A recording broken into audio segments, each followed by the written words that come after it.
conservative House leader, and I know this is really prickles the daylights out of Drea Humphrey, who is both Black and Indigenous, in case anyone was going to accuse her of being racist. House Leader A'aliya Warbus, speaking on this podcast with a pretty open-minded chief, if I recall correctly.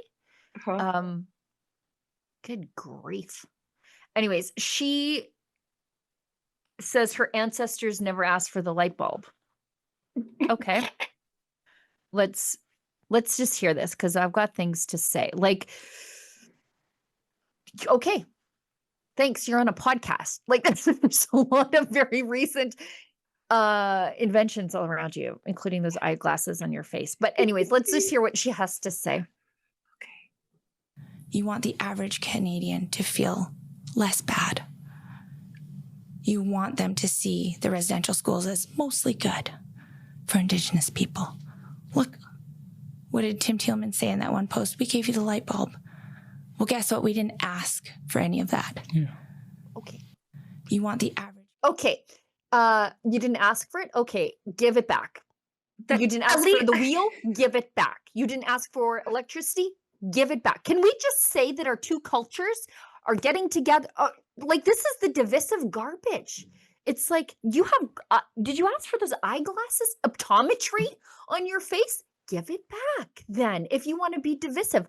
I take the viewpoint that you got electricity and we absorbed some of your culture, and I appreciate it and I'm glad for it. And can't we just be part of the cultural mosaic of Canada? Apparently not.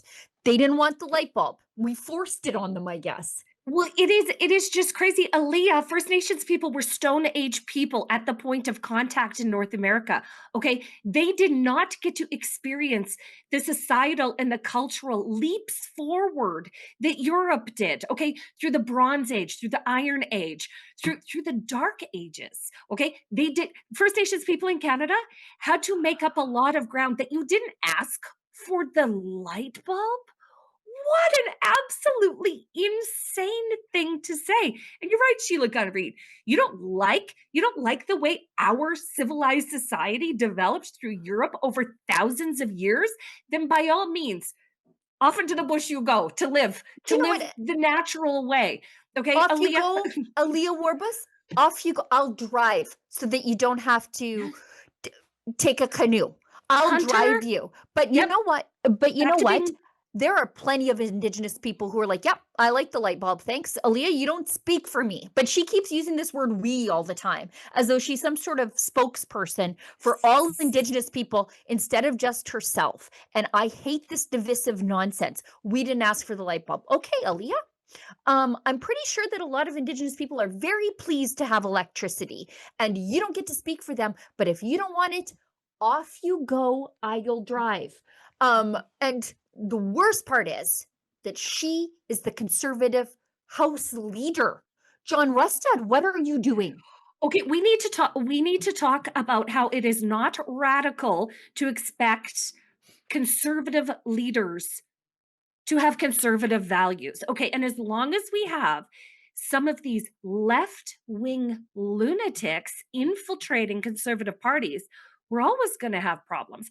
I say we need a big flushing. Okay, we need to drain the swamp, as Donald Trump liked to say in the conservative movement in Canada. Because if you have these thoughts and beliefs, you're not conservative. You're just not. I'm just so irritated by her self-appointed spokesperson for all Indigenous people. It's so divisive. We didn't ask for the light bulb. I bet some of you did. I call me crazy, but I think some of you did. I feel like a lot of people don't want to go back in time. And I think it is just undermining the cohesion of society to talk like this. I hate it. It is. And to insinuate that Western culture has had a net negative impact on First Nations culture, when really our culture has thousands and thousands and thousands of years more rapid development than First Nations culture. So if we're not all cultures are created equal, right? And if we're looking as to which one can help the other accelerate the fastest is probably Western culture accelerating in Indigenous culture, not the other way around. And this is what we've gotten all wrong on Truth and Reconciliation Day and on this file in Canada to begin with. Don't understand why we can't all be Canadians working towards a better Canada. Instead, we've got politicians, alleged conservatives saying, no, you thrust the light bulb on. I did not consent to this light bulb, white people. What are you doing? Like, why can't we just say, look, let's all get to be a part of a better, more cohesive, proper functioning Canada where we can have jobs and work together and where we have running water and we don't have to worry about crime in our communities, and that we have this sort of idea of what it means to be a Canadian. And she's like, I did not consent to this light bulb. I just don't know how that this woman is a thought leader in John Rustad's conservative movement. John Rustad did recently march out Eleanor Sturco. Okay, yes. Perp walked her out of next the BC. One. Next one. A'aliya is the next one. Okay, she is Eleanor 2.0. John Rustad, make it happen. But we want to keep an eye on BC politics because this stuff, like, this is nonsense. I'm a fan of economic reconciliation. Drill, baby, drill. Do it in Indigenous communities. Make sure that the young people have jobs. So that they can have a proper future, and the undignified reliance on government. Along would come A'aliya Warbus and say, excuse me, we didn't ask for these pickups. Pipelines. Yeah. We didn't ask for these pickups. We didn't ask for this $500,000 house in Fort Mackay. We didn't ask for this. Excuse me. Yeah.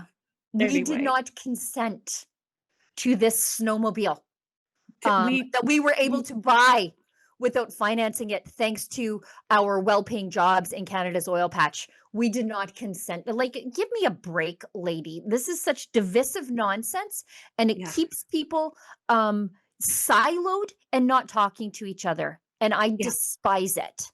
There is no room for this in the conservative movement in Canada. So I look forward to paying a lot more attention to A'aliya Warbus. She sounds fascinating. She sounds delightful.